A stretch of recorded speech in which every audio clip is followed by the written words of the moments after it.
Hello and good evening. We are delighted to have such a large audience today, and sorry for the slight delay. We were trying to sort out the technology. Is the audio okay? So welcome to the second webinar organized by the social scientists against the hostile environment, SSAHE Collective. The SSAHE stem out of a special interest group on refugees, migration and settlement of the Academy of Social Sciences that was born in 2015 at the peak of the so-called humanitarian refugee crisis in the Mediterranean region. My name is Nando Sigona. I'm professor of international migration and forced displacement at the University of Birmingham, and I'm co-chairing today's webinar with my colleague Baria Kemal from University of Kent. She was going to speak in a second. So we are really delighted to have such a distinguished panel today, and we are going to introduce each speaker in turn. So each speaker is going to speak for about 10 minutes, and then we're going to have a discussion in the end. We will tell you how to post your question in a second. The topic of today is racism, policing, and the politics of surveillance in times of pandemic. Racism is ingrained in our societies, which are built on historically defined regime of racialized oppression accumulation. It inflicts violence and structural disadvantage on racialized citizens and migrants. The brutal murder of George Floyd in police custody is the tip of an iceberg made of hundreds of Black and minority ethnic lives who are daily subjected not only to police violence, but also silenced by a judicial system that is unwilling to protect them. The COVID-19 pandemic has in many ways revealed even more the social inequality that is underpinning our society, and is also highlighted through the escalation of the state surveillance capability and monitoring capability, possibility for new forms of oppression and discrimination.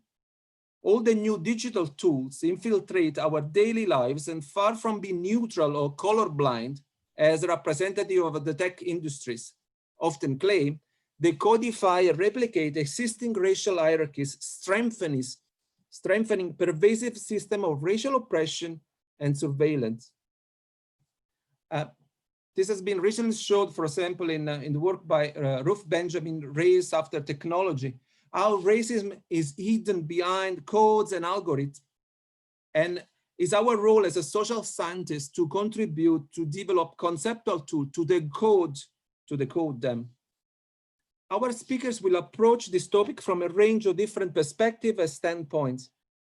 And as I said before, they will speak each of them for 10 minutes, and then we will have time for discussion in the end. The event is going to be live on Zoom and YouTube, and we will make it available soon after also on our website. So now I'll give the floor to my colleague, Baria.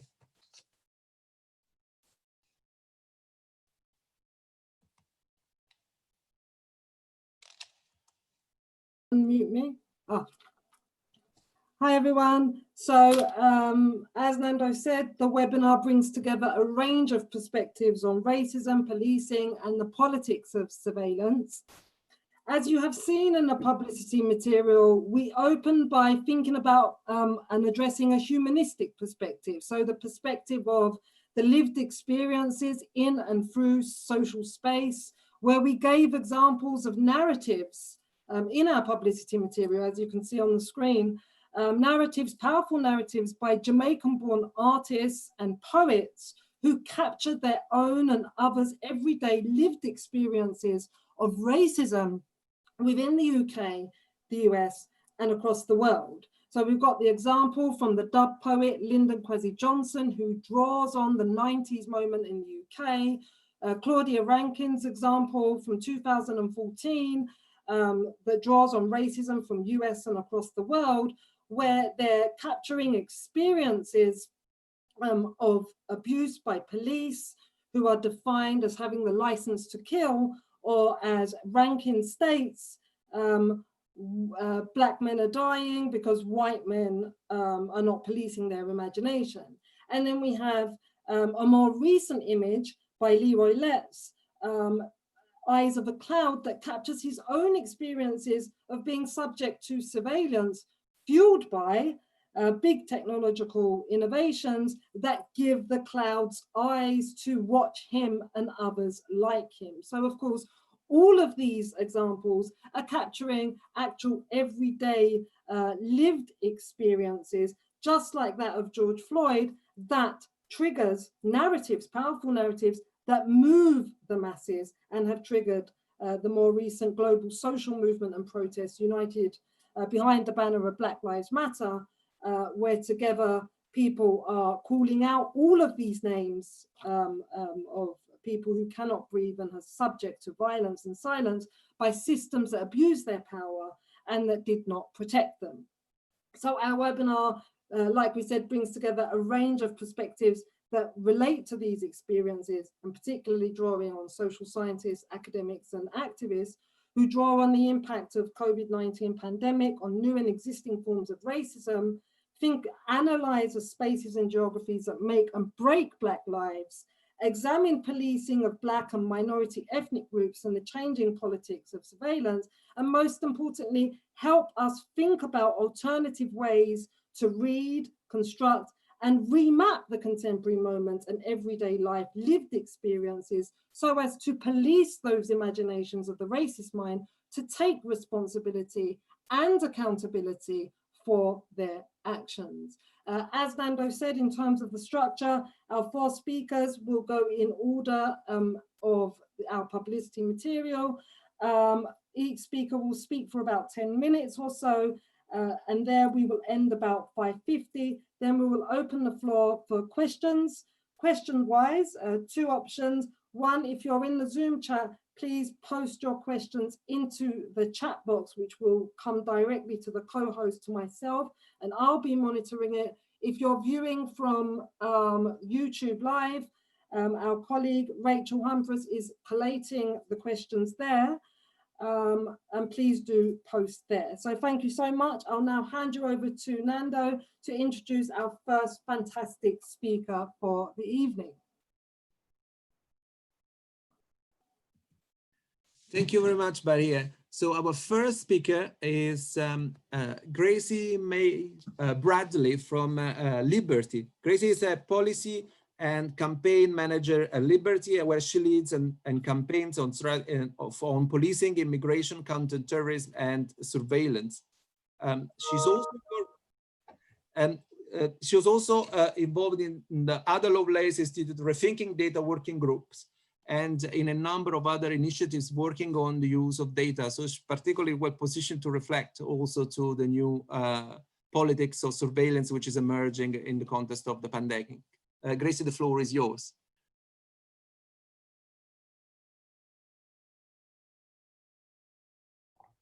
Thank you. Hi, everyone. It's nice to see some of you virtually, see other people's names. Thanks a lot for having me.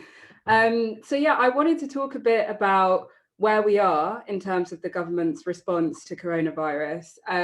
I also wanted to talk a bit about the other things that the government has been doing that are not specifically related to coronavirus. So what's been happening kind of under the radar. And I wanted to talk a bit about where I think that should take us. So first of all, just looking at the legal framework, obviously one of the government's first responses was a rush to legislate in response to the pandemic. So we saw the Coronavirus Act. Now, this was rushed through Parliament in one day. It was nodded through, which meant that the opposition essentially agreed not to hold it up, waylay it. And it's one of the biggest restrictions on civil liberties in at least a generation. So it allows for the borders to be closed indefinitely. It allows for police to detain people who are suspected of being infected for up to 48 hours. And it also gives powers of detention to immigration officers. It means that people can be forcibly questioned about their whereabouts, their social contacts. It means people can be forcibly tested. It means people can be compelled to quarantine with no upper time limit and no judicial involvement. But the Act also allows local authorities to lower the standard of social care that they offer to people. It lowers safeguards on mental health detention. It bans gatherings, including protests. So all of this was nodded through in a single day. And these powers have no firm end date. There was a campaign that was led by Big Brother Watch, and lots of MPs joined and Liberty supported, to say that at the very least there should be a kind of a vote at 6 months on whether or not these powers should be reviewed. That was agreed, but all of the powers come as a package. So if we think we still need retired NHS doctors to return, but we don't need the power to close the borders, for example, MPs either have to say yes to all of it or they have to say no to all of it. The powers all come as a package, so it's not the most effective check on them. So that's what happened with the Coronavirus Act. So that's a piece of legislation that's now just sitting on the statute books, which Parliament can renew as and when it wishes. And of course, you can see the room for kind of racialized implementation of some of its provisions, specifically in relation to, you know, detention powers, questioning powers. We know that all of the charges made under the Coronavirus Act, all of them were wrong. They were issued in error. We know that the first woman to be charged under the Coronavirus Act is a Black woman, right? So we already see kind of racialized use of those powers. So that's one bit of the legal jigsaw that I wanted to talk about. The second part I wanted to talk about is the lockdown regulations. So these are powers that basically were used to give the police the power to stop people from leaving their houses or to criminalize them for leaving without a reasonable excuse. And this has been a constantly changing patchwork of rules. They've all been brought in using an emergency procedure relating to secondary legislation. So it means the powers come into force before Parliament even sees them, and Parliament then votes on them weeks after they've been in force, by which time, most of the time, they've been updated with new regulations. So it's been incredibly difficult to follow. It's been difficult for people to know what behaviour is and isn't criminalised. And there's been a real discrepancy between what was in the government's guidance, which it publicly communicated, and what was in the letter of the law. And so in that gap, you find ridiculous things like the police saying that you're not allowed to buy Easter eggs, that the Easter eggs are illegal, right? And that's a kind of funny example, except it's not funny because, again, we know that the fines issued under the coronavirus regulations have disproportionately been levied against people of colour. So again, we know that there is disproportionate implementation there. And so moving on to kind of I suppose I wanted to talk a little bit about test and trace and the NHS dashboard. And I think we might touch on this more in the discussion later. So I'll just say briefly that, you know, the government wanted its own bespoke test and trace app, and it wanted it to be centralized rather than decentralized. And essentially, a decentralized app means that the contact tracing, it means that the communication kind of happens on someone's phone. So it means that the government doesn't end up with a big map of people's social contacts, and the government isn't the one that's doing the contacting of people who've been in contact with infected people. Now, the government really recently climbed down and said, fine, we'll do a decentralized app, because Apple and Google had collaborated to make a decentralized app, one that would be operable with both of their operating systems. Now, that was a good thing for privacy rights, but as people like Dr. Michael Veal have said, what does that mean about platform power? What does it mean when actually governments can't say to private corporations, we want to do our app this way, and you have to help us facilitate that? So it may have been that, you know, the corporations in this instance were doing the thing that we thought was better for rights protections, but in terms of who has power in the big picture sense, that's quite concerning. And I suppose that brings me on to the NHS dashboard, which is a project that hasn't been talked about very much. And it's difficult to find much out about. So a legal startup called Foxglove have joined up with Open Democracy to kind of do some really amazing litigation to force data sharing agreements to be made public. But I mean, in the broadest brush, what we can say is that the NHS dashboard is something that's been introduced as a kind of data analytics system for the NHS in response to COVID. It involves Google, Microsoft, Amazon, Palantir, and Palantir, you know, many of you will know, has been accused of complicity in kind of gross human rights violations, specifically in relation to the US border. So what we see is companies getting a foothold in the NHS and most likely learning things about the NHS that will make it easier to market products in the future to the NHS. And it will also make it easier for them to market things that are interoperable with other kind of public policy objectives. So when the Home Office is saying we massively want to use data more to do immigration enforcement, and Palantir is a security tech firm and most likely going to be interested in that, and they've also had a foothold and an insight into how things work in the NHS, we know that that's really concerning. So that was what I wanted to say about test and trace. We've also seen proposals around things like immunity passports, which I think we can talk more about in the break if people are interested. But I suppose the last thing I wanted to say is that obviously lots of things have continued to happen that aren't to do with COVID, but have flown under the radar. So the government continues to build for prisons. The hostile environment is still in place. Stop and search rates are rocketing. The latest counter-terror bill essentially reintroduces control orders, which means people under house arrest indefinitely without any of the benefits of a criminal trial. There's a new foreign national offenders bill, which will ostensibly overhaul the UK's asylum laws. We've got the immigration bill, which is going to subject 3 million more people to the hostile environment. We've got a domestic abuse bill that leaves out migrant women. Priti Patel is expanding Prevent to regional hubs. The government's confirmed an independent review of the Human Rights Act. And we've also seen the leak to the Sunday Times about self-ID for trans people potentially being scrapped. So I suppose I had a lot more kind of less doom and gloom things to say, but I think I can say that as we have discussion later on.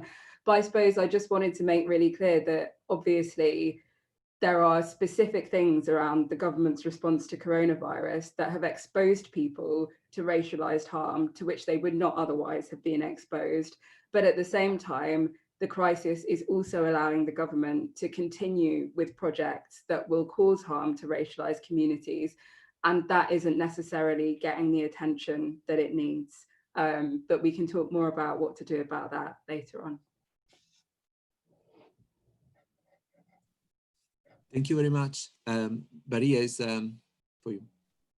Thank you, Gracie. That was fantastic. We've got lots of questions that have come in, but we'll wait till the end to discuss them. I'd now like to introduce Dr. Adam Elliott Cooper, who's a research, can you hear me? Yeah, okay. Who's a research associate in sociology at the University of Greenwich. His research focuses on geography and spatial theory, social movements and activism, anti-racism and British policing in Britain and its colonies. Some of his recent publications include an excellent article entitled Our Life is a Struggle, Gender, Respectability and Black Resistance, and another great piece entitled The Struggle That Cannot Be Named, Violence, Space and the Re-Articulation of Anti-Racist Racism in Post-Afghan Britain. He sits on the board of the Monitoring Group, an anti-racist organization challenging state racism and racial violence. Adam's paper today is entitled Beyond Reform, Policing, Racism and Anti-Racism in Britain. Thank you.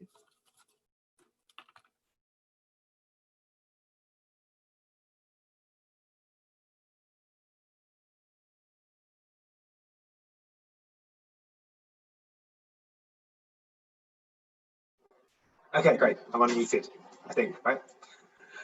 So I just want to say a quick thank you to all of the organisers today, everyone at UEL and Birmingham and everyone else who's put this event together. I think it's really important we're having these conversations, particularly during the mass protests that have been happening recently. But of course, as Gracie mentioned, all of the other things that the government is slipping in, whether it be the criminalisation of migration or Muslim communities through the new terrorism acts or all the other horrendous violations on our liberties and rights and freedoms that this government are attempting to impose upon us. So I guess I wanted to talk a little bit more generally about the way in which policing has evolved over the last few years, but I think almost really importantly, the ways in which it's been resisted over the last few months, which I think is a really important point of the conversation as well. So as Gracie mentioned a bit already, and as I'm sure Maya will mention and others will mention in a lot more detail, racism has been fundamental to the expansion of police powers. I mean, for a very, very long time. I mean, the expansion of police powers for Britain in its colonies was justified through racism, whether it be the expansion of the kind of counterinsurgency policing that we saw in decolonizing societies like those in Kenya or Malaya or Cyprus or Palestine and other places like that. But also in the post-war period, we've continually seen the expansion of police powers also being justified through racism, whether that be the spectre of the migrant or the so-called foreign national and more illicit or deviant or criminal activity coming to Britain through migration, whether it be the idea that Muslim communities are these spaces of violence and deviancy and anti-Western civilization sentiments and against British values and all those other coded forms of racism, which have justified the expansion of our prisons and policing systems. Whether it be the war against drug use and drug supply, which again, the spectre of the drug dealer again conjures up these images of racialized people. But one I want to focus on, which has been used a great deal recently, has been the spectre of the gang and the idea that the gangster, or that particularly those wielding knives, have been the focus of a massive expansion of police powers and a justification of the expansion of our prison system. So in a similar way to the hostile environment policy or prevent, the war against gangs, or as David Cameron called it, he called it the war against gangs and gang culture in 2011, or the ways in which the policing of serious youth violence has been expanded, as I mentioned, in a comparable way to the hostile environment policy and prevent, has seeped into other areas of public life. So, so schools and hospitals and other public institutions have been encouraged, and the government has talked about trying to impose duties upon healthcare workers and education workers to identify not signs for being undocumented, as with the hostile environment policy, or signs of religious extremism, as with prevent, but signs of being involved in a gang, so signs of violence in that regard. But we've also seen it being expanded in other areas of public life as well. So we see government's funding for youth work and community work being geared towards this policing of gangs. But we also see the surveillance of young people being expanded through this idea of dealing with this apparent gang problem. So whether it be the monitoring of social media of young people, the monitoring of their use of YouTube, the monitoring of music videos and the kind of art and performance and culture that young people produce, all of these forms of surveillance of often Black cultural life are again being used to justify the policing of so-called gangs. And I think this is a particularly important way of understanding racism and policing, not simply because it mirrors other forms of racist policing that I've already mentioned, but also because of the way in which it's seeped into not only the policing of the coronavirus, but also the policing of the recent protests. So as Gracie mentioned, we've seen a massive increase in stop and searches for drugs and weapons during the COVID lockdown. This is as we usually see with these kinds of initiatives when it comes to the so-called policing of gangs or so-called knife crime. The impetus or the excuse for increasing levels of stop and search, things like Section 60, are often to reduce levels of violence. But not only do they have zero or negligible effects on reducing levels of violence, but overwhelmingly, anyone who is stopped and searched and eventually apprehended or arrested is almost always caught with drugs on them, generally a small amount of cannabis. So we see the ways in which the excuse for expanding these kinds of police powers doesn't even fit within the logic of the police and prison system themselves, but they still produce these kinds of racist outcomes. But the other thing we've seen happening is we've seen the police using the policing of gangs to try to repress the protests that we've seen recently. Right? So we've seen the largest anti-racist protests in British history over the last few weeks. We've seen almost over 100,000 people take to the streets, not just in large multicultural cities across England, but also in smaller, more rural areas, towns and villages in Wales and parts of rural England and Scotland as well. And I think that demonstrates the frustration and the anger, not just with the killing of George Floyd or even the state of policing in this country, but also I think the nationalism and patriotism that has brought racism to the fore in recent years with the referendum results and the rise of the Boris Johnson's administration. And so through the policing of gangs and the surveillance that the police have in place, we've seen the ways in which the police have been able to prevent people from even attending these protests. So certain people who are on the police's gangs matrix, where they identify people as being involved in a so-called gang, not necessarily based upon prior offences or arrests or any other information like that, but so-called police intelligence, which is very opaque, and as Amnesty International and other institutions have identified, is grossly out of step with any of the evidence of these young people becoming affected by violence or harm in any kind of way. And importantly, Black people are hugely overrepresented within these databases as well. So what the police have been able to do is identify young people from these that they've put onto these databases and go onto their social media accounts and say, oh, I've seen that you've put something about Black Lives Matter on your social media accounts. We're going to send you a message to let you know that you're not allowed to go to these protests, because we will interpret your attendance at these protests as an intention to engage in violence, and therefore it will break the terms of whether it be a gang injunction or a different type of injunction, or their bail conditions if they're formally incarcerated or arrested or anything like that.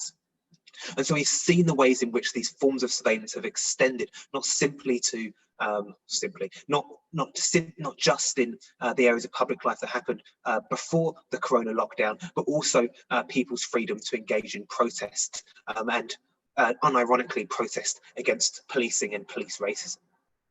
But I think one of the most important things and one of the most exciting things that's come out of the recent protests isn't simply all of the depressing things that we've mentioned before, but the ways in which people are articulating a new form of resistance to the police and prison system. Right? People are articulating the fact that while the prison population in Britain has almost doubled over the last 30 or 40 years, police have been given a whole swathe of new powers that they've never had before. We haven't seen any improvements in public safety. We haven't seen significant reductions in the violence and harm that people experience within their lives. And the argument, therefore, has been levelled that the police are beyond reform, and that the police and prison system should not be relied upon to deal with the social problems that exist within society. And so by identifying the fact that people within our ever-expanding prison system are far more likely to experience domestic violence or child abuse, suffer with have to deal with special educational needs, have experienced mental health problems in the past, have experienced school exclusion or homelessness or precarious employment, all of these kinds of social problems that are being dealt with by the police or prison system, being locked away in our ever-expanding prisons, should actually be dealt with through social programs, through educational programs, through health programs, through educational initiatives, by ending tuition fees or bringing back the educational maintenance allowance, by building better council housing that's secure, by providing better social care and health care, by all of these types of things that can prevent people from having to come into contact with the criminal justice system in the first place, and therefore eroding the power and resources and the government's reliance on the police and prison system to deal with social problems, is the best kind of criminal justice reform we can hope for. The best kind of criminal justice is to have less criminal justice, and having more social policies, more educational initiatives, more health and social care is the best way in which we can live in a less harmful, less violent, safer society that doesn't rely on racist criminalisation and surveillance in order to attempt or ameliorate the social problems that the inequality and injustice of our current political system continues to reproduce. I'll leave it there.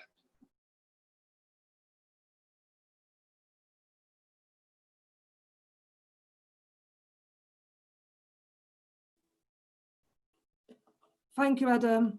Thank you. That was fantastic. Again, lots of questions coming in. I'd now like to move on to our next speaker, Dr. Maya Goodfellow, who's a writer, academic, and broadcast commentator. She has written for a range of publications, including the New York Times and Guardian.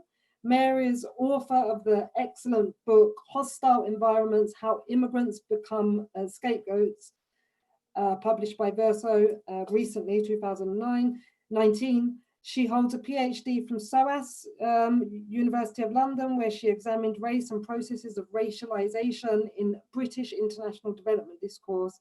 She's a trustee of the Redmond Trust, an independent race equality think tank. And today, Mayor's focus is, and topic title is, The Hostile Environment During Coronavirus, Understanding Immigration Enforcement, Surveillance and Racism in the UK.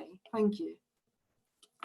Hi, thank you very much for that, and thank you for having me here. I'm going to try to not replicate anything that's been said, but maybe touch upon or go into a bit more depth about some of the stuff that Gracie mentioned towards the end of her speech, which was thinking about the hostile environment and I guess ongoing forms of immigration enforcement during the global pandemic that we're still living through. And so what I'm going to do is try to think about what the impact of that immigration enforcement has continued to be during this moment of crisis, but also this moment in which we've sort of been told that we're all in it together. And whilst I assume quite a lot of people who are listening realize that to be false in all the ways that coronavirus has sort of shone a light on existing inequalities in the UK, I think immigration enforcement is something that risks being overlooked in terms of the extent of the damage done and the things that government knew they could do but have chosen to not do or not pause in this moment. And then I'm going to think a bit about the discourse around this, and I'll try to maybe say some slightly hopeful things about where we go from here. But just as a sort of, before I start, when I'm talking about the hostile environment, I'm talking specifically about the set of immigration policies that were broadly brought in through the 2014 and 2016 Immigration Acts. But when I use that term, I don't use it meaning that the UK wasn't a hostile environment for immigrants prior to this period. So the hostile environment has much longer history that I don't have time to go into. When I'm talking about here, I'm largely thinking about those policies that were brought in through those Immigration Acts. And I think one of the reasons why it's worth talking about this in this moment, as well as understanding the impact of ongoing immigration enforcement and really understanding how wedded government are to a lot of their immigration policy, I think as well is when we're hearing these necessary calls to defund the police, and we're thinking about what policies will look like in terms of defunding the police. I think we also need to talk about our immigration enforcement and our bordering processes, because often borders are sort of treated as necessary to keep people safe, but actually the forms of violence that are produced through borders, I mean, we all know are so incredibly harmful. They predispose people to death, vulnerability, and make people's lives incredibly difficult. And this is deeply racialized when we're talking about immigration enforcement and bordering. And the reason why I say this in particular is because if we look at deaths of state violence in the UK, we also see the names of people like Jimmy Mubenga and Joy Gardner. And you know, if we're going to talk about the fact that the UK is not innocent, the UK has its own problems with systemic racism, it's really striking. It's very difficult to argue otherwise when you look at the fact that one of the things that reportedly Jimmy Mubenga said before he was killed by G4S guards on a plane that he was being deported was the words "I can't breathe," which, you know, quite clearly have become so painfully symbolic, and so it's so deeply connected to the murder of George Floyd. I think it's really worth drawing those parallels to understand, as well as the differences, the similarities between these different things we're talking about. And just as I think a useful definition for thinking about what I'm going to be talking about in terms of the immigration enforcement, I think going into this, a really helpful definition for understanding racism generally, but in this particular moment, is Ruth Wilson Gilmore's understanding of racism. And she describes racism as the state-sanctioned or extra-legal production and exploitation of group-differentiated vulnerability to premature death. And I think in this moment of coronavirus, when we are seeing the impacts of systemic racism in terms of the differential outcomes. We know that Pakistani, Bangladeshi, and Black Britons are far more likely to be impacted and die from coronavirus. We can really see this vulnerability to premature death. We can see what is meant by this definition of racism. And I think we can see that in immigration enforcement too. And so I spent the past few months talking to people who are trying to navigate the immigration system and talking to people who work in the system in terms of people who work in migrant rights organizations, who are doing some of that really, really necessary work, trying to help people navigate the immigration system. And there's two ways that you can really see immigration enforcement, the impacts of it continuing to manifest, which I think is sort of where they're overlapping, but they are slightly different. One is access to healthcare, which right now, when we're told that is the most important thing, is something that people are still struggling to access. And the other is access to forms of state support in terms of financial support. And so just very quickly, the hostile environment is pretty much in place in its entirety right now. Even though we've been living in like lockdown Britain, where a lot of things have been introduced, although piecemeal from government, the hostile environment is broadly still in place. And this is despite organizations like Liberty, JCWI, right at the start of the pandemic, before the lockdown even started, drawing up a list of things government could do to support migrants, to ensure that everyone could access healthcare. And the government chose not to do that. They've been repeatedly presented with this information and evidence, and they've chosen not to act. Or they've chosen to act but in a way that allows the hostile environment to continue to be enforced. And what that means for people who are undocumented, but people depending on their immigration status, is that they are, a lot of people are scared to go to their GP, scared to go to their local hospital. Doctors of the World have done work around this, looking at how people are more vulnerable. And there's an issue around the hostile environment has already deterred a lot of people from seeking access to healthcare, because that's one of the things that the hostile environment does. It deters you from seeking basic services, like going to your local GP or like going to your hospital. And so for some people, they've already developed underlying health conditions because of the hostile environment over the past 10 years. And that means they're more predisposed to coronavirus. But for others, including those people, they're just worried, even if they develop symptoms, they're worried about going to seek healthcare because they're worried that their data will be shared with the Home Office, they're worried that they will be charged. And one of the things that the government has refused to do is set up a firewall between the NHS and the Home Office or other government departments, which has been done in Ireland and would mean that people had some kind of confidence that they could go and seek that healthcare and wouldn't have their information at some point handed over, wouldn't at some point come back to get them. And one of the concerns is people are worried they're going to be detained, they're worried they're going to be deported, or they're worried that it's going to impact further immigration applications. If they're trying to change status later down the line, this will somehow impact them.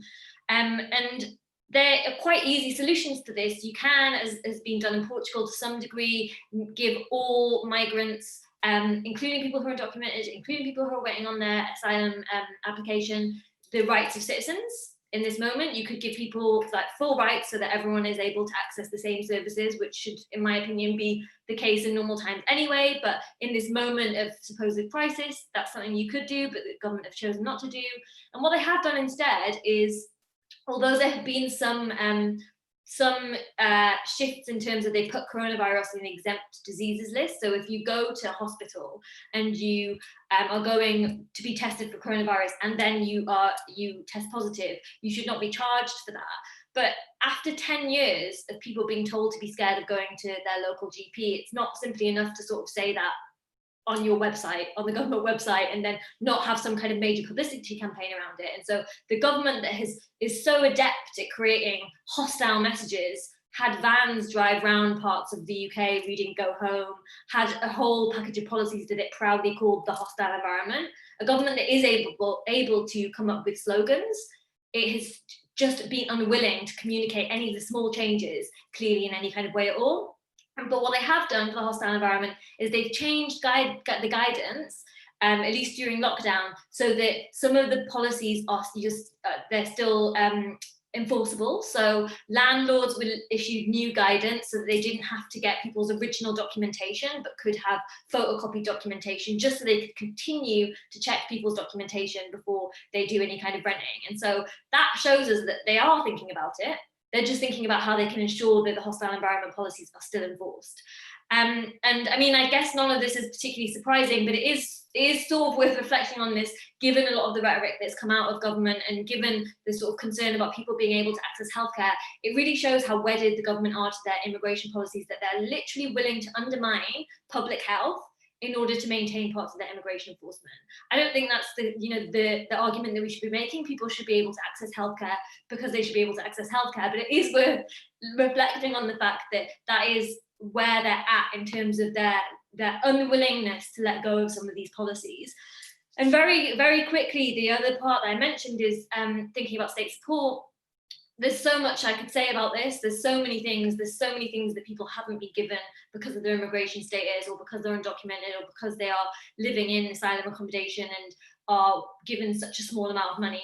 But I guess the main thing really to understand is people are still being made destitute. They're still being given very little and almost no, in some cases, no support at all, simply because of their immigration status. And possibly one of the most obvious examples of that, I think, is no recourse to public funds, which I'm sure you've all sort of seen, being reported on during the pandemic. And I think this just really shows us as how little support there is in normal times there are for people who are undocumented, and people, depending on their immigration status, if they have no recourse to public funds attached to that, their immigration status. But I just really quickly wanted to end, I suppose, on thinking about the discourse around this. And there's been a lot of, so I said I'd be positive, but this is actually not going to be positive here. There's been a lot of positivity around the fact that there's been this shift. Key workers who were being called low skilled a few months ago are now being seen as not low skilled, are now being seen as key workers, essential to keeping the UK going, if you like. And I think there's two problems with this. One is, what about everyone who isn't a key worker? Like, are we saying that we should divvy up people's rights depending on what their job is? And if you're a key worker, like, I think one of the worst examples of this, and there's quite a lot of people who were sort of happy about this, and I felt as like maybe I'm just really pessimistic and unkind, but when Piers Morgan was talking about the fact that, there are lots of people who come from the Philippines who work in the NHS, and maybe that should change the immigration debate because they're saving our lives. And you really think, okay, so people have to save your life in order for you to see them as a human being and think that they're deserving of rights. There's a major problem with that argument. There's a major problem. And the reason why it's a major problem is not just because, rhetoric matters and this is like the good migrant, the bad migrant. It's because it then literally shapes policy. So if you look at the immigration health surcharge, that has been stopped for people who are healthcare workers and care workers. Although not everyone in the NHS, a lot of people in the NHS still have to pay that. But what about everyone else? Everyone else who has that applied to them simply because they're an immigrant. That is the rule. You pay in already through your taxes and your national insurance, like people who are British citizens.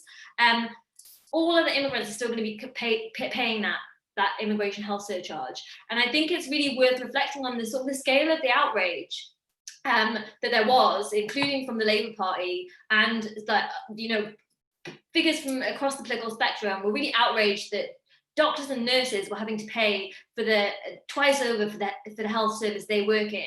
And the argument should be no one should have to pay twice over for a basic service, something that everyone should have access to, which is healthcare all the time, but not least in this moment of global pandemic. And so I guess that, I don't know if this is a positive thing that I'm ending on, but I guess the thing that I want to really press home is that it's rights for everyone, not just rights for a few, depending on what their status is, what their job is, if they're deemed to be good enough. And the reason I say that is that the government has, for quite a long time, and will continue to do so, has been talking about control. They talk about the Australian points-based system, which it isn't at all. We can maybe talk about that, the Q&A. But control is actually not just about stopping people from coming. It's about deciding the rights that they can access when they do come. And so if we're thinking about rights and we're thinking about really changing the way that people are treated in the UK, it's not just about the key workers, it's about everyone regardless of their immigration status. And that means people who are undocumented too. And so I think that this needs to be at the center of any kind of calls for change, is that we should be focusing on the damages done by bordering processes and not getting caught up in this sort of dividing people up into the worthy and the unworthy, because we're already there, we're already in that, that's already been done for decades. And I think real change is really going to have to come from undoing this idea of the problem immigrant at all, and that has to mean everyone, no matter what their status. But I'll end there. Yeah. Thank you very much, Maya. Let me just change it. Okay. So we, at the moment, we don't know if Saskia Sassen is actually attending the meeting. So there is no one with the name Saskia Sassen among the participants, but she could be. So in case she's there, hopefully she can raise the hands or doing some sign. In the meantime, I'd like to, before we open in maybe the floor for questions that Baria and Rachel on YouTube have been collecting, me and Baria, we're going to make a couple of points on that maybe can also help the conversation.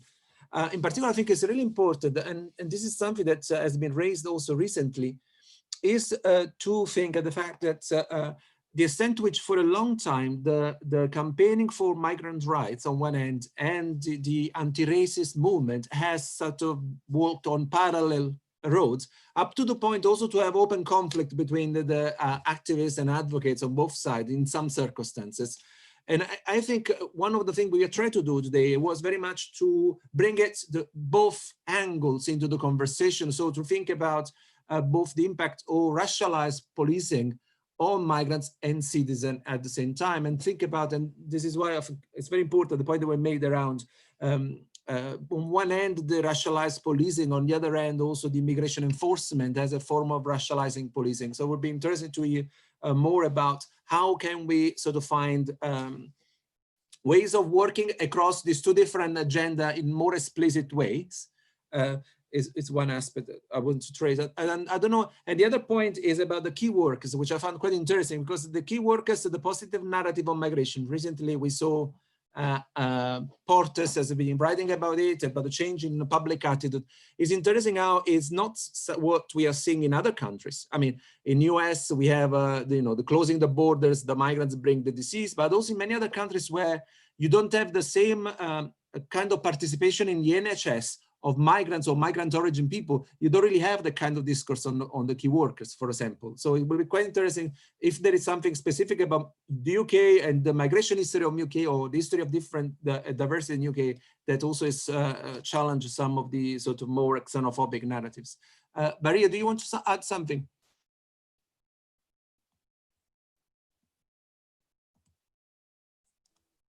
I think that's okay, Nando, because there's quite a lot of questions here that we can unpack as well. So I'll let the speakers lead on answering. Is there any of the speakers want to try to have an initial response before we look at the question and answer, and hopefully we can also see if Saskia Sassen appears.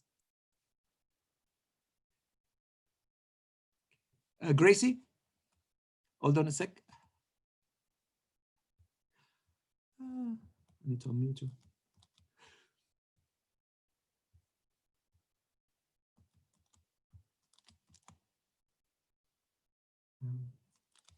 Can you press the space? Maybe see if the spacing should work for unlocking.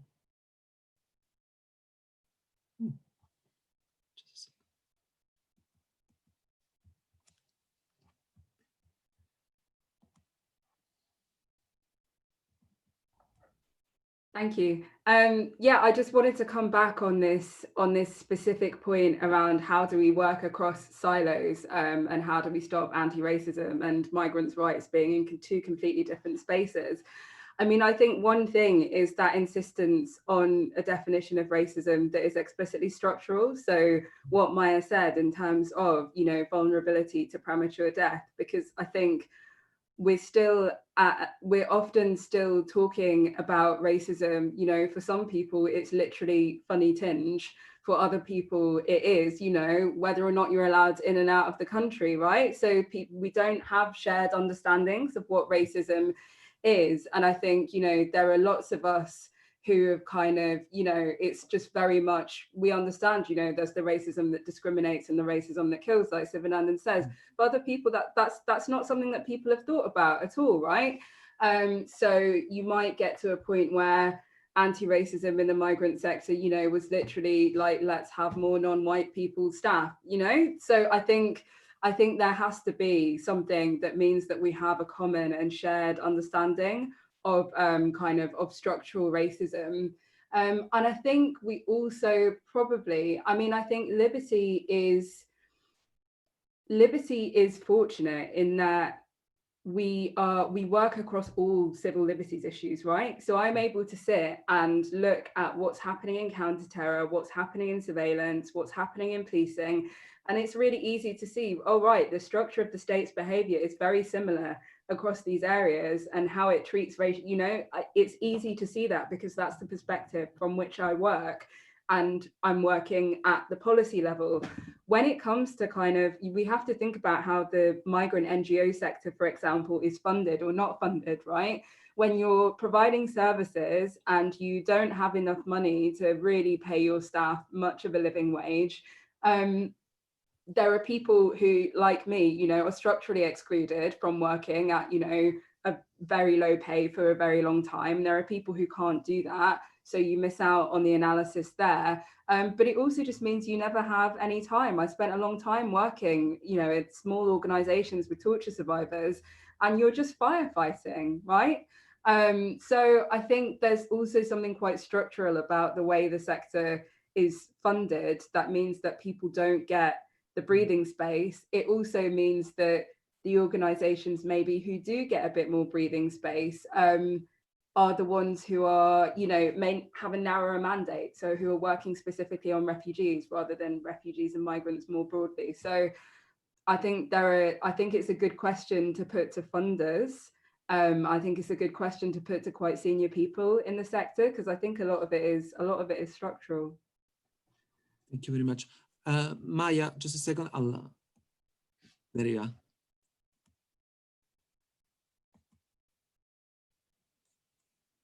Can you speak? Does it work?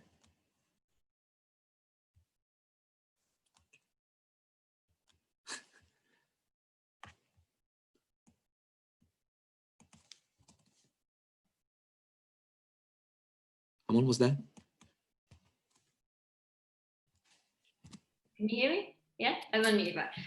Yeah, I agree with all of that. And I was just going to add, I guess, sort of bringing those two questions that you sort of posed together. Could have been pessimistic again, I'm sorry. But like the thing about public attitudes is, I don't think it doesn't matter at all, but I suppose I'm like sort of less interested in it as a way of like sort of measuring where things are on immigration, because I think the government is going to continue to legislate and say it's what people want. They're still pushing ahead with ending free movement, and then they're likely going to bring in an even more aggressive immigration system with basically no scrutiny.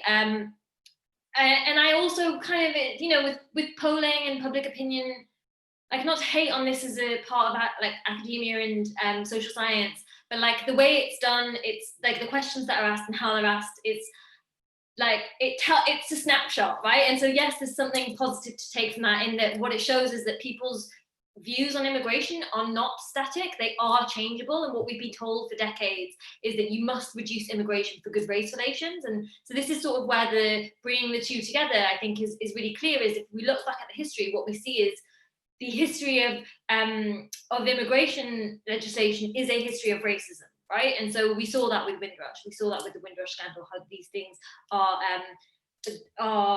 interconnected, inseparable from one another. And I would agree with what Gracie said in terms of these different understandings of what racism is. But I do think something that I was going to say, but I thought I'd maybe gone on a bit too long, is that this discourse around criminality is really, really central, particularly right now, for the government defending its immigration system. So if you look at what they've said about people who continue to be detained, they released a load of people from detention after organizations like Detention Action and others have lobbied consistently for people to be released. And they did, because because of the huge health risks of keeping people detained. But also all the stuff we know about people being detained and it being so unnecessary. I mean, it's unnecessary anyway. Obviously, we should be advocating for the end to detention altogether. But it's interesting that the justification for it is that these people are foreign national offenders and they are dangerous and pose a risk to the public. And I've interviewed quite a lot of people who have gone from prison and then been taken straight to a detention center. And so there is this quite a clear connection. I think we can, it is, I'm sure, drawn out by people, but could be drawn out more in terms of how the racist arms of the state work in conjunction with one another. Policing and detention are not these two separate things, right? And so I think that it's worth understanding that and trying to unpick that further, but that's also why I'm not totally optimistic about the public opinion stuff, is because some of those fundamental ideas, some of those fundamentally racist ideas about immigration that have been built up over decades in the UK, they have not disappeared altogether.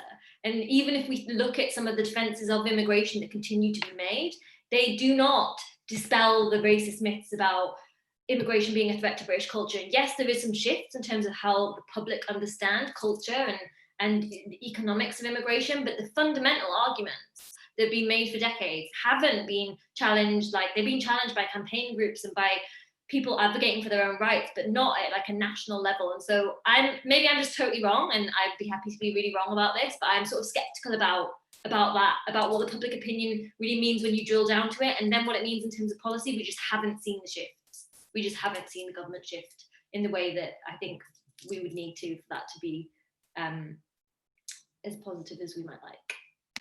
Thank you very much, Maya. Adam, do you want to respond?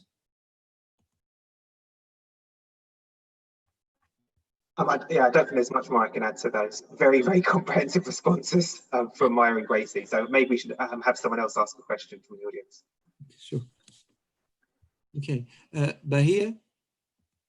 Okay, lovely. So I've got, there's so many questions here, but I think maybe it's a good idea, Adam, there's quite a few here that's that have been asked to you. And I've just gathered them all together, and this particular one is really good. And the question is, can you speak to the way in which the materiality of surveillance or counter surveillance, so devices, technologies themselves, as example, body-worn cams and camera phones, so the ways in which the materiality of these surveillances have impacted these already racialized relations between police and protester?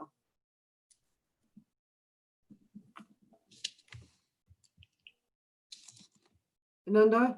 Yep, okay, great, thanks. So of course, body-worn cameras have been, I guess, in a slightly pragmatic way, utilised by a lot of protesters. We perhaps in some of the more high-profile ones, we recently saw an elderly gentleman in Tottenham being tasered by the police in his own home until he fell down the stairs, and that was, and there was a big campaign kind of centering around that. And there have been instances where body cam footage has been retrieved from the police and has been used as a galvanizing tool. However, I would still err on the side of caution as to whether the police wearing body cameras is an effective way of reducing police violence or police racism. There have been lots of far more longitudinal studies in the United States which have found that body-worn cameras have no significant effect in reducing levels of harm, reducing levels of violence, reducing levels of racism or profiling or anything like that. More often than not, the police turn off their cameras at key moments, turn on their cameras at key moments, so that you only get half a story, which can often be more damaging than having no footage at all. Very often we also see the fact that these body-worn cameras are creating the impression of accountability, creating the impression of transparency, creating the impression that they're going to affect meaningful change. And I think this illusion of progress can also be quite damaging. And also, really importantly, they're another surveillance tool. Right? They're a walking surveillance tool. We're already one of the most surveilled countries in the entire world.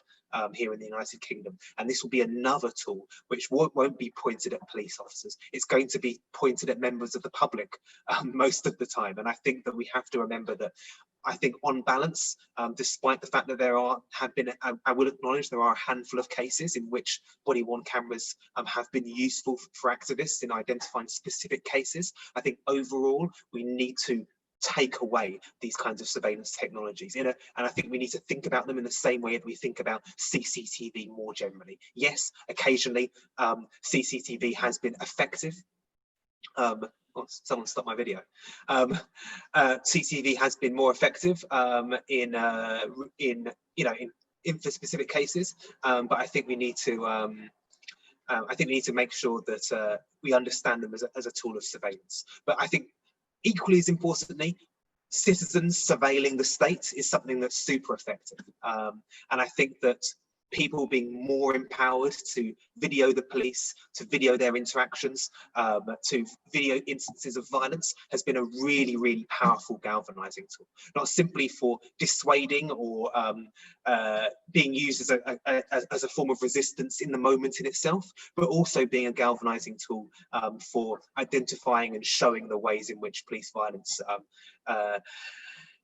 is a material reality, as the question asked, as the question posed, right? And I think it's that kind of almost visceral reaction that people have to seeing, not simply hearing the story of a man who is effectively tortured to death over nearly 9 minutes in the middle of the street, but having to sit through that I think makes it such a powerful tool in showing the human dimension to this system of violence and control. Lovely, thanks, Adam.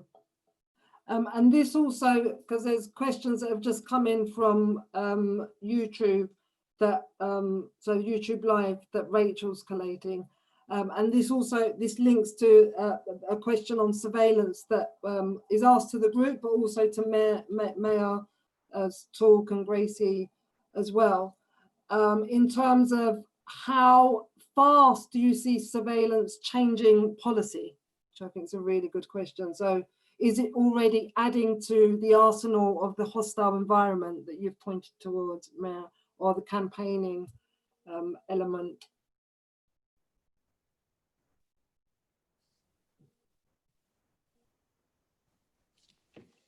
Is it responding? Mayor, do you want to? How fast do you see surveillance changing policy, or is it already adding to the arsenal of the hostile environment? I feel like sorry, Gracie, but I feel like she's probably better placed to answer Yeah. that. I think, I mean, yeah, I think so. That's fine. I just wanted to check that you didn't want to go first. No, so I mean, so there have been bulk data sharing schemes between the Home Office and other government departments for some time. So I think specifically in relation to driving licenses, for example, that bulk data sharing has gone on for a while. What we see with the hostile environment is, Maya talks about the legislation that's come in terms of the 2014 and the 2016 Immigration Acts. But what you also see with the hostile environment is the establishment of multiple bulk data sharing agreements between the Home Office and other government departments. And those agreements either function to enable data sharing that would allow an essential service provider to determine that a person is not entitled to access that good or service, but they also function the other way insofar as when someone does access an essential good or service or attempts to, their information is then given to the Home Office so that the Home Office can more easily detain or deport them. So we see, so if you have a look on the Liberty website, there's a report called Care Don't Share, which essentially details all of these bulk data sharing agreements. And as I say, some of it had been going on for some time, but a lot of it was new. So for example, children's school records being transferred on a monthly basis from the Department for Education to the Home Office for immigration enforcement purposes. NHS records similarly. I think this is something I wanted to come back to actually, Maya, in terms of, often we think a lot about the government in terms of immigration enforcement, but one of the things about the hostile environment is that it involves so many other departments that you have a more effective counterweight to Home Office power than you would if it was just the Home Office doing something. So that's why we've seen, for example, the Department for Education bow to public pressure around use of children's nationality and country of birth. It's why we saw NHS Digital back out of one data sharing scheme with the Home Office. So I think it's important to say that kind of the more collaboration there is and the more it spreads, the stronger there is a counterweight to the Home Office, insofar as it is not everybody's job in government to do immigration enforcement. That is one public policy policy objective among lots of others. But I guess just also to say that at the end of the Care Don't Share report, we also think about things like facial recognition, for example, given that the Home Office, when people come in to the country, if they come in on some kind of visa rather than coming in totally clandestinely, they will have a biometric residence permit. The Home Office will have a record of people's faces, right? So when we think about facial recognition as a tool for immigration enforcement, we see that there's massive scope there potentially. The government hasn't said that it will use it to those ends, but you can see that. You can see things like social media analysis, so using AI to map people's networks to see who knows who. That again would make immigration enforcement far more efficient. So I suppose the kind of the data sharing schemes and the Home Office's aspiration to essentially build a massive hostile environment database, that's the policy change that we're seeing now in terms of immigration enforcement looking different to how it did 10 years ago. I think we're moving towards a place, and I think this is why a lot of these struggles are really, really urgent, more so than ever, is that we're moving towards a place where immigration enforcement can be far, far more efficient on the government's terms than it currently is, because these are going to be big data sets that are mapped at kind of the click of a button, and it will just be computer says, no, you can't go to the doctor, no, you can't rent a house. That's the world that we're heading towards. So I think new technologies aren't necessarily changing the logic of state interventions in immigration enforcement, but they're absolutely going to change the scale and the speed and the efficiency of those interventions. Lovely, thank you. Adam, would you like to add anything in relation to this question, or shall we move on to another one? Mayor? Another one? Shall I just, I would like to ask, there is an element of, we talked about the politics of surveillance in a sense in the title of today, but there is something about the economics of surveillance. We mentioned about, for example, there is this discussion about Leicester being a new hotspot of the pandemic because they privatize the data sharing, and private companies don't want to share data. So this idea that what we are seeing is the privatization of surveillance, and which is the opposite of transparency and accountability. And I was wondering, even if how we counter that. I mean, I'm thinking from also a perspective of having worked on the refugee crisis in the Mediterranean. What we saw, it was very much about huge contracts going for big industrial contractor for privatizing drones and other technologies and the circulation of data, which was coming from them. So are we going to see what is going to be the long-term consequences also of this privatization of the surveillance tool?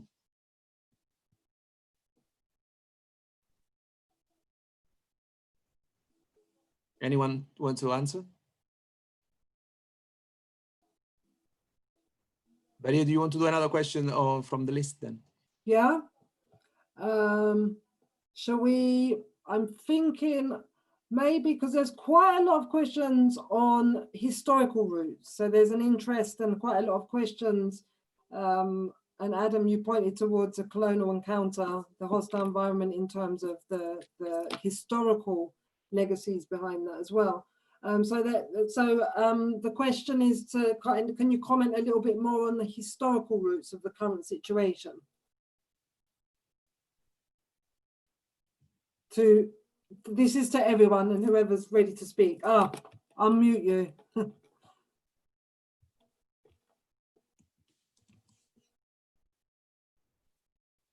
Nando, can you unmute?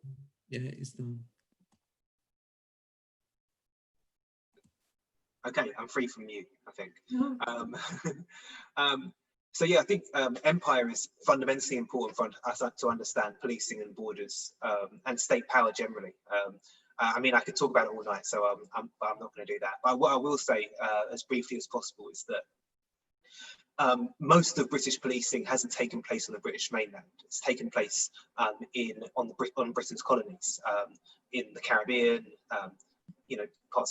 other parts of the Americas, the African continents, the Indian subcontinent, Australia, other parts of Hong Kong, importantly, Ireland, And this policing was, I guess, form of paramilitary policing. So the military and the police were almost indistinguishable.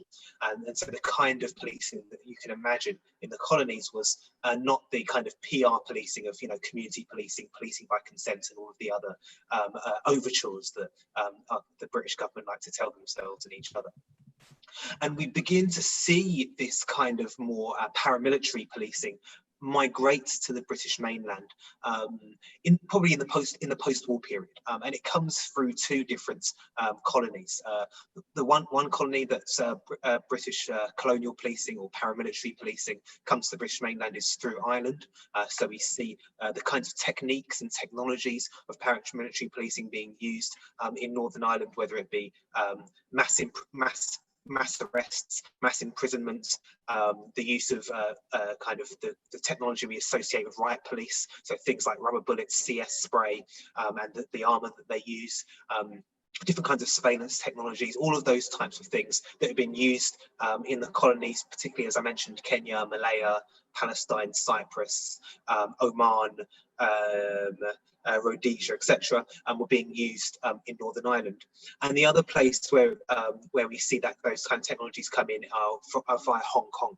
And so in the 1980s, following the uprisings in Brixton, Toxteth, St Paul's, Chapeltown, and other places, other multicultural urban areas of Britain, we see the colonial police from Northern Ireland and Hong Kong come to the British mainland to teach British police how to use their kind of colonial tactics, technologies and weapons. So we see CS spray being used on the British mainland for the first time in Toxteth in 81. We see and then in Moss Side a few months later, we see the kind of riot police with the armour and all of that kind of stuff being used, and also, as well as the technologies, the use of mass arrests and all of those types of things. And so we see the kinds of colonial policing migrating back to the British mainland, almost as we see people from Britain's colonies, former colonies, migrate to the British mainland in significant numbers in the post-war period as well. And so there's this kind of coming home of colonial policing,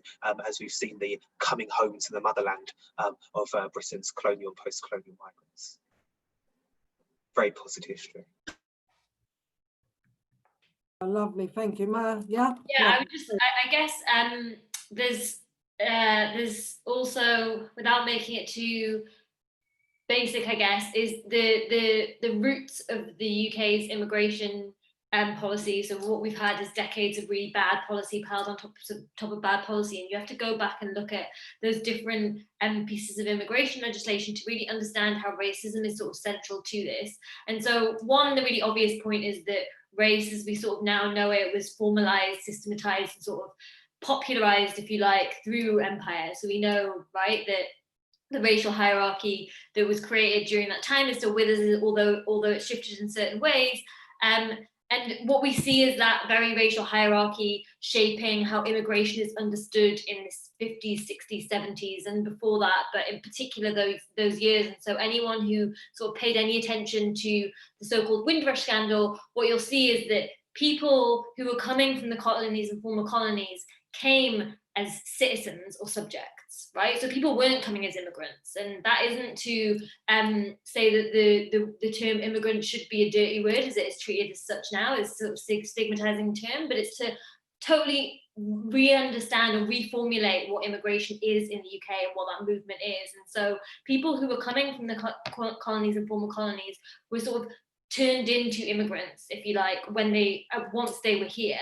And one of the things that Gaminda Bambra, who has worked on this, says is she says that the immigration policies that were introduced in the 60s, 70s and 80s and since are not policies of immigration, but they're policies of racialization. So they're turning the people who were citizens and subjects into immigrants. And the reason that this was done is because certain people were seen as undesirable because of their race. And so what you see if you look at the Immigration Act, the justification, as it is now, the justification then was that you can't have too many people of a certain kind coming into the UK because it will undermine the British economy and it will fundamentally change whatever the British character and the British culture is. Like, define that, go ahead and define define that for me if you want. But the interesting thing is that even the numbers of people who were coming from the colonies and former colonies weren't the thing, because there were more, for almost all the years that this was talked about in the lead up to the first act in 62, there were more people coming from Ireland. And so if we're thinking about numbers, actually, it's obviously deeply problematic anyway. But what this shows us is that it's quite clearly about race, and it's agreed in all the academic literature. It's agreed by people who were making some of the legislation at the time, that this was about making it more difficult for people of colour to come from former colonies, and not for people to come from these colonies that were seen as the white colonies. And so at its heart, the history of immigration legislation is a history of racism. And that allows us to understand contemporary immigration legislation and contemporary ways that immigration is constructed. It allows us to understand that much better. I think that history has to be known in order to understand where we are now.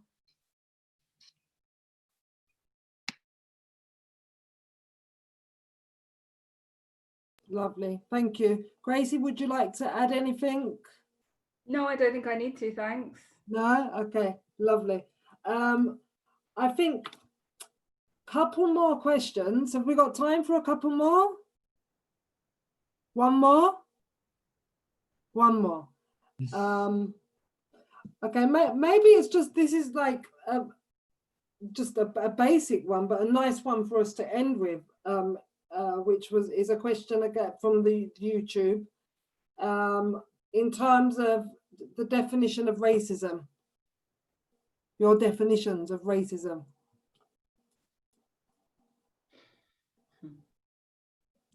Within the framework of your own studies and research. Lando? And maybe we could just add as well, so sorry, I know we said one, but I think this question, I really like this one. Well, they're all great. How could the academic community contribute to a call for change, a call of change? So thinking of academic and activists. So we've got two interrelated nice ones there, and end with the academic activists. I think often when I talk about what racism or what racism is, I spend more time saying what it isn't, because there are so many bad interpretations of what racism is. But I think one of the things that's really important, I think, is that racism emerges in a historical moment in which it's necessary because Europe discovers the Americas and begins the transatlantic slave trade. And what it realizes that it needs a form of technology, a form of control, a form of governance in order to categorize different people, in order to better control them, as well as kind of philosophically justify what it is that they're doing to them. So, and I think this is important because people think that like white people just hated black people, and then after they started hating black people, then they went and did the whole slavery thing. No, it's the other way around.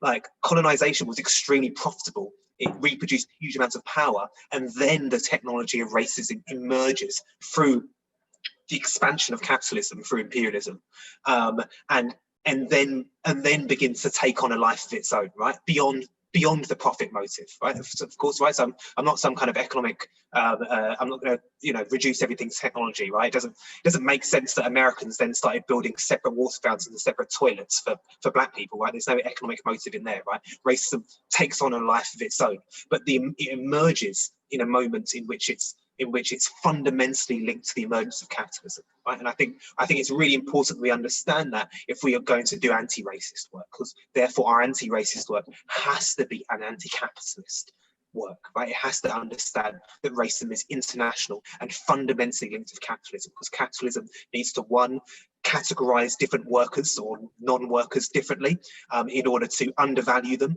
But it also needs to categorize different people differently in order to better control them, right? In order to better police them, in order to better exploit them, and sometimes in order to better harm and kill them. And I think that's, in a very long academic way, is how I would seek to go about defining racism. Do you want to answer part two as well? So the less academics, or what can the academic do to what can academics do? Oh yeah, be less academic probably. Yeah, maybe less jargon. Get out of the library, mate. Like, I mean, yeah, academics can do lots of things, I think, to work with social movements. And I think one of them, of course, is about making our research relevant and useful, but also it's about realizing that the university is like material space that has lots of resources that we should like appropriate and try to transport into social movements and community organizations, whether it be the physical buildings that we're currently not allowed in, but hopefully we'll be back into one day, or whether it be the IT technologies and communications infrastructure that universities have that we can try to exploit and use. All of these other, physical as well as intellectual things that the university gives us access to, are the things that are really useful for community organizations and campaign groups and social movements. And I think it's understanding that there are multiple resources that aren't just the ideas in your head that can be useful for community organizations. I think there's other more practical things too. Lovely, thanks, Adam.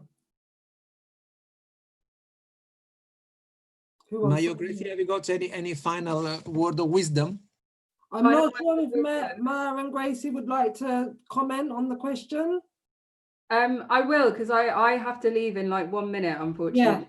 Yeah. I think Maya and I have already touched on a couple of definitions. So we've got Ruthie Wilson-Gilmore talking about group differentiated vulnerability to premature death. I mean, I think that's a really helpful definition. And as I said earlier, kind of Sivanandan talking about the racism that discriminates and the racism that kills.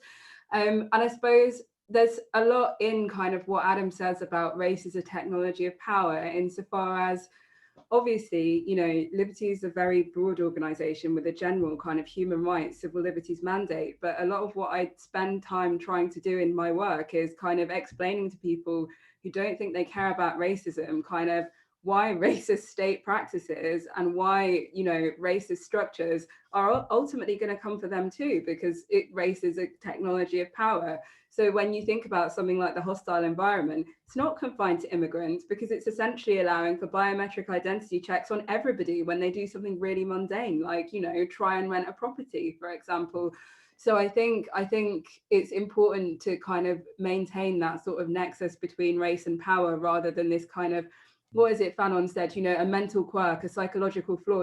That's not what we're dealing with. And that takes us down a very, very unhelpful road if that's where we stay.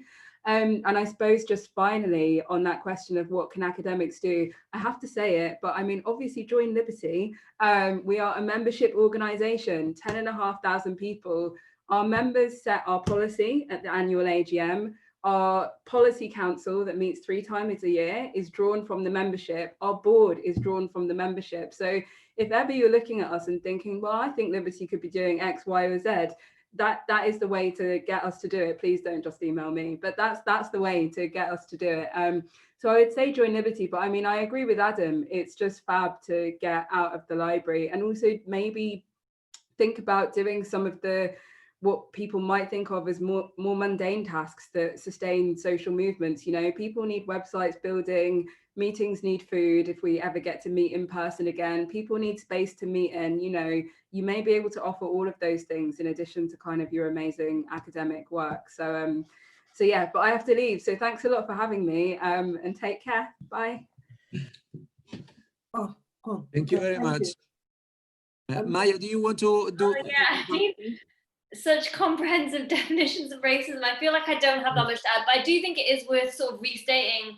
I'm going to restate it worse than what has already been said, but something that I hear a lot, like in particular on the left actually, is this idea that like racists are knuckle dragging thugs who like go around like, are basically gangs of white fascists who are all low educated and blah, blah, blah. And like, obviously it's true that fascism is a very real threat. We've seen protests in London. It's not to downplay that, but I think that the one of the things that risks being lost in Ruth Wilson-Gilmore's definition is state sanctioned. Like these things are enacted, they're often perfectly legal. And so when we're thinking about this, we're not just thinking about working class people. This is throughout society. And so one of my frustrations with it, how it's talked about on the left, but also how it's talked about in parts of academia, is it's like broken down as if it's something to do with education and lack of understanding, when actually the history of racism tells us something very, very different. And we should be thinking about the ways in which it can be perfectly legal.